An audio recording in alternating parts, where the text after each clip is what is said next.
नमस्ते मित्रों, मैं आपका ज्योतिष मित्र एवं मार्गदर्शक गुरु ज्योतिष आचार्य डॉक्टर सुधीर कुमार आदि महादेव प्रसाद शांडिल्य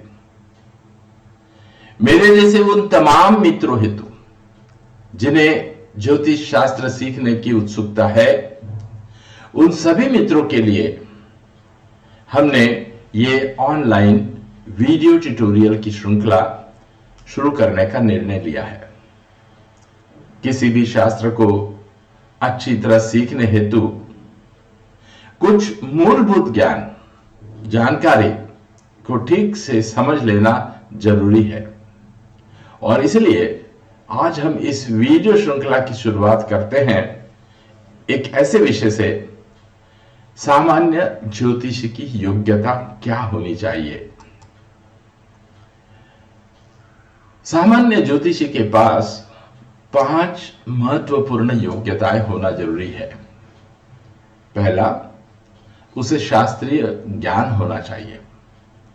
दूसरा, कर्मकांड का ज्ञान होना चाहिए। तीसरा, वह विद्वान होना चाहिए। चौथा, ज्योतिषी के ज्ञान के अलावा उसे सद्गुणी होना चाहिए। और पांचवा, उसकी कल्पना शक्ति एवं तर्क शक्ति अच्छी होनी चाहिए। आइए हम देखते हैं हर इस योग्यता को विस्तृतता से। सर्वप्रथम योग्यता हमने कही, शास्त्रीय ज्ञान होना चाहिए। ज्योतिष को विषय का पर्याप्त ज्ञान होना अत्यंत आवश्यक है।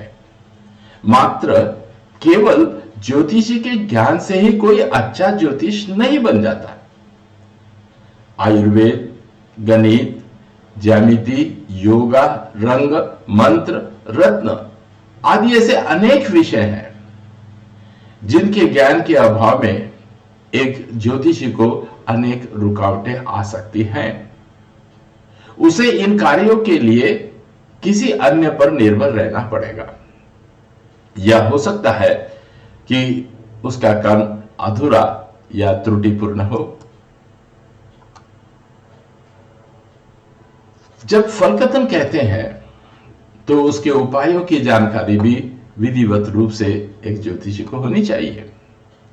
इसके अलावा रत्नों की पहचान व गुणवत्ता, दान देने वाली वस्तुएं इत्यादि का ज्ञान ज्योतिषी के लिए लाभदायक सिद्ध होगा।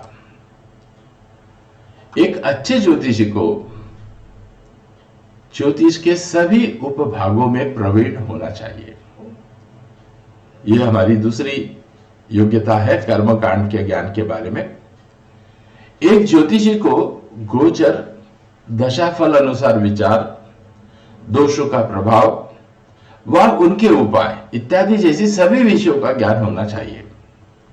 दोषों के उपायों से संबंधित कर्मकांड का ज्ञान भी ज्योतिषी के लिए महत्वपूर्ण है।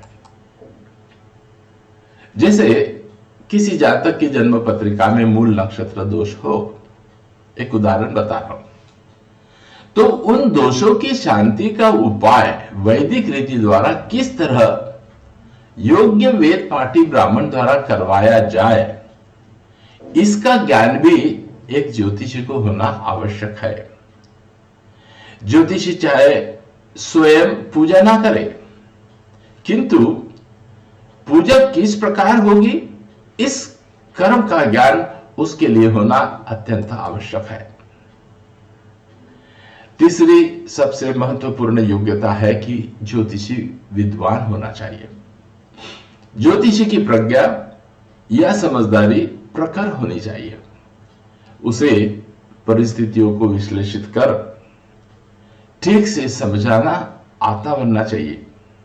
उसे समस्या को ठीक से हल करते आना चाहिए। विषम परिस्थितियों में उचित निर्णय लेने की क्षमता भी होनी चाहिए। कभी कभी ऐसे कार्य या स्थितियां सामने आ जाती है कि वहां केवल शास्त्रों का ज्ञान ही काम नहीं कर पाता। उस समय व्यक्ति की प्रज्ञा, अंतर्ज्ञान या आंतरिक समझ ही कार्य करती है। अब कभी कभी जातक की जन्म पत्रिका में परिस्थिति और योग जैसे मारक योग, दरिद्र योग इत्यादि विपरीत एवं दुष्कर स्थिति निर्माण कर देते हैं। ऐसे स्थितियों से निपटने के लिए ज्योतिषी की प्रज्ञा, चेतना या ऊर्जा उच्च स्तर की होनी चाहिए। चौथा सबसे महत्वपूर्ण जो योग्यता है वो है कि एक ज्योतिषी सद्गुणी होना चाहिए। यदि किसी ज्योतिषी में सारे गुण हैं परंतु उसके स्वभाव में चरित्र, शील, सत्यता आदि नहीं है तो अन्य सारे गुण और ज्ञान निरर्थक हो जाते हैं। ज्योतिषी का सत्यनिष्ठ होना अति अति आवश्यक है। उसे दयालु और करुणामय भी होना चाहिए। सद्गुणों के कारण ही वह ज्योतिष को उचित रीति से संपन्न कर सकेगा और उसका शुभ प्रभाव होगा। ज्योतिष शास्त्र में हमें यह भी ध्यान रखना है कि एक ज्योतिष का संयमित होना अत्यंत आवश्यक है। जन्म पत्रिका के फल कथन में जल्दबाजी करना अनुचित है। किसी स्थिति का फल कथन कहते समय उसका ज्ञान अति आवश्यक है। जन्म पत्रिका के शुभ योगों को अति विस्तारित कर बढ़ा चढ़ाकर नहीं बताना चाहिए, ताकि यदि आप ऐसा बढ़ा चढ़ाकर बताएंगे तो हो सकता है कि व्यक्ति पथभ्रमित हो जाए। जन्म पत्रिका में सिर्फ शुभ स्थिति को बताना और अशुभ स्थिति को छुपा के रखना, यह भी इस विद्या के ज्ञाता को शोभा नहीं देता। किसी जातक की जन्म पत्रिका के दोषों का वृत्तांत भी सरल और सहज तरीके से किया जाना चाहिए। जातक को किसी अशुभ योग से भयभीत एवं चिंताग्रस्त कराना भी उचित नहीं है। हमें यह ध्यान रखना है कि किसी भी ज्योतिषी ने जातक को डराना नहीं है। किसी जातक के मृत्यु के कारण एवं समय यह बताना भी अनुचित है। इसलिए ज्योतिषी को संयमित रहना अत्यंत आवश्यक है।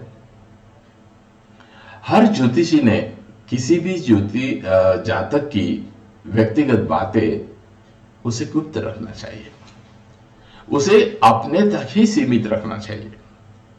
किसी भी जातक की पत्रिका या उसके जीवन की गुप्त बातें केवल उसे ही बताएं।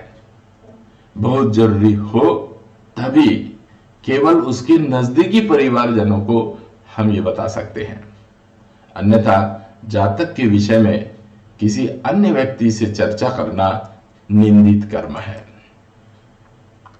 मित्रों, अब तक का वीडियो तथा हमारे पढ़ाने का तरीका आपको भा रहा है तो मैं आपको बता दूं कि मैंने स्वयं एस्ट्रोलॉजी सीखने के लिए करीब 3 वर्ष से ज्यादा लगा दिए। अनेकों जगह से सीखने का प्रयास किया, ढेर सारी कठिनाइयों का सामना भी किया। उन सारी कठिनाइयों को नजर में रखकर एस्ट्रोलॉजी सीखने में रुचि रखने वाले लोगों के लिए यह ऑनलाइन ट्यूटोरियल का निर्माण किया गया है।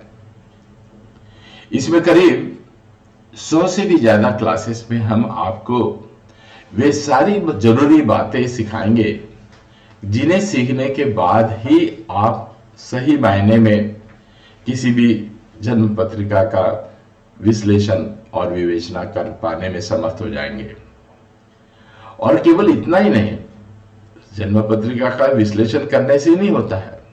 एक सफल ज्योतिषी बनने के लिए आपको सफल भविष्यवेत्ता भी बनना होगा और इसलिए महादशा, अंतर्दशा, गोचर तथा अष्टक वर्ग के इस्तेमाल से सटीक भविष्य कथन कैसा करें, इस बारे में भी हम आपको जानकारी इस कोर्स में देंगे। अब अधिकतम 100 लोगों की प्रथम बैच के हेतु कोर्स फी केवल 10,000 रुपए रखी गई है। आपसे निवेदन है कि आप भी इस कोर्स में अपना नाम तुरंत बुक कराएं। अधिक जानकारी हेतु मेरा व्हाट्सएप नंबर नोट कर ले 7997168316। आगे बढ़ते हैं। पांचवी सबसे महत्वपूर्ण योग्यता एक ज्योतिष में जो होनी चाहिए वो है कल्पना शक्ति एवं तर्क अच्छा होना चाहिए। ज्योतिष शास्त्र में फल कथन करने के पहले ज्योतिष की कल्पना एवं तर्क शास्त्र में संतुलन होना आवश्यक होता है। ग्रहों की स्थिति के अध्ययन के बाद अपनी कल्पना शक्ति का प्रयोग करके ही फल कथन कहना चाहिए। एक ही रोग के लिए अलग अलग डॉक्टर अलग अलग निदान बताते हैं, अतः कल्पना में भूल होने पर फल कथन में अंतर होता है। प्रत्येक व्यक्ति की विचारधारा, तर्क शक्ति, कल्पना शक्ति अलग अलग होती है। उसका उदाहरण हमें कोर्ट कचहरी में देखने मिलता है, जहां प्रायः उच्च न्यायालय में निचली अदालतों में दिए गए निर्णयों को बदला जाता है। जब उच्च शिक्षा प्राप्त अनुभवी जनों की विचारधारा में भी अंतर हो सकता है, तो वही बात ज्योतिष शास्त्र में भी लागू होती है। एक सफल ज्योतिषी बनने के लिए जो अन्य सामान्य योग्यताएं होनी चाहिए वो इस प्रकार है। एक तो वह न्यायविद होना चाहिए। न्यायविद होने का मतलब यह नहीं कि वो कोर्ट कचहरी में न्यायाधीश की पद पर आसीन हो। उसे किसी भी जटिल समस्या का तर्क संगत रीति से न्याय करते बनना चाहिए। एक ज्योतिषी को देश काल परिस्थिति का ज्ञान भी होना चाहिए। उसे गणितीय योग्यता रखने वाला भी वो होना चाहिए। और सबसे महत्वपूर्ण बात कि ज्योतिषी समाज में अंधविश्वास ना फैलाए। तो क्या आप में ये सारे गुण हैं, योग्यताएं हैं? और यदि है तो आप भी एक सफल ज्योतिषी बन सकते हैं। किंतु क्या आपकी कुंडली में सितारे भी इस बात की ओर इशारा कर रहे हैं?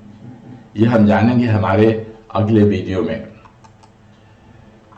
यदि आपको हमारा ये वीडियो तथा हमारा सिखाने का ये तरीका पसंद आ रहा है तो कृपया लाइक करें, शेयर करें, सब्सक्राइब करें और साथ ही बाजू वाली बेल आइकॉन को अवश्य दबाएं ताकि हमारी हर वीडियो आप तक सबसे पहले पहुंचे।